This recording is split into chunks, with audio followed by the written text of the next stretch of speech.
welcome to this video recording of KPMG about accounting in uncertain times. This video is recorded on the 30th of May 2022. And this video is part of a series of events that we host about accounting developments, including webinars, live presentations, and this video, for example. And in this video, we will focus on the accounting developments relevant for the interim reporting on the 30th of June 2022. My name is Ruben Roch. I'm a partner in KPMG's Capital Markets Accounting Advisory Services team, and I'm joined here today by a number of colleagues, one of which is already standing next to me. Hi, Laura. Hi. Laura is a member of the Accounting Advisory Services team, and previously she worked for a listed Dutch company in finance roles. So for today, we have three main topics to discuss with you. The first one will be on general IFRS developments. The second one, more specific, about accounting topics in uncertain times. And third, but certainly not least, how to deal with impairment testing and the related valuations in these uncertain times. We will record this in three separate videos, so you can watch each of them on your own pace. So Laura, in this first video, we're going to talk about general developments on IFRS. Tell us, what changes are there for companies to be aware of? Yeah, Ruben, there are a few so-called narrow scope amendments applicable to financial reporting periods starting on or after the 1st of January 2022. And I will explain two of them in a bit more detail. Excellent. So the first one relates to onerous contracts. Currently IAS 37 is applied in determining whether a contract is onerous. And it specifies that a contract is onerous if the unavoidable cost of meeting the contractual obligations outweigh the economic benefits. Right. So these unavoidable costs are then the lower of the cost of fulfilling the contract and the cost of terminating it. Yes. Well, in practice, many companies currently apply a incremental cost approach and therefore don't take into account, for example, overheads, as they are considered avoidable and non-incremental. Mm-hmm. Well, with the amendments in IAS 37, this will have to change, as you will now have to include all the costs related to the contract, so more like a full cost approach. That means that overheads, but also, for example, depreciation of PPE used in fulfilling the contract are to be included in the loss provision. So we expect that this might result in larger loss provisions, but also potentially more loss provisions for companies. Okay. And how do companies have to deal with this, Laura? Yeah, the change has to be applied retrospectively, but with the impact of the comparative period basically adjusted in the opening balance of 2022. Right. Okay.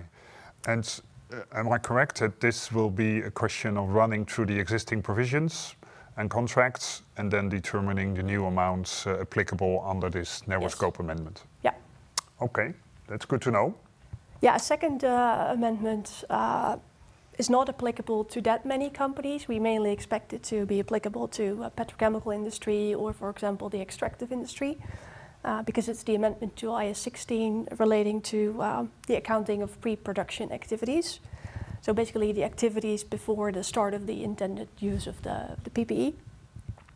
So previously the sale proceeds and pre-production costs were deducted from the cost of PPE, and these should now be recognized in profit or loss. Right. So that might be a challenge though for companies to determine specifically the pre-production cost. Right. So this item in IAS 16 has now been deleted, and it now has to follow the normal route of recording it as revenue and sales in the financial statements. Yes. Right. Okay. And this one also retrospectively, Also retrospectively believe? with comparatives to be restated, and that's only applicable to PPE that became available for use in the comparative period. Right. Okay. Very good. So those were the two narrow scope amendments to IFRS. Yes. The interpretations committee is also very active. Have they been up to anything in the recent months? Yeah, they discussed the topic of demand deposits. and they basically say that demand deposits subject to contractual restrictions agreed with third parties could still meet the definition of cash, unless the restrictions change the nature of the demand deposit in such a way that it no longer meets the definition of cash in IAS 7. And then it would be considered a change in accounting policy.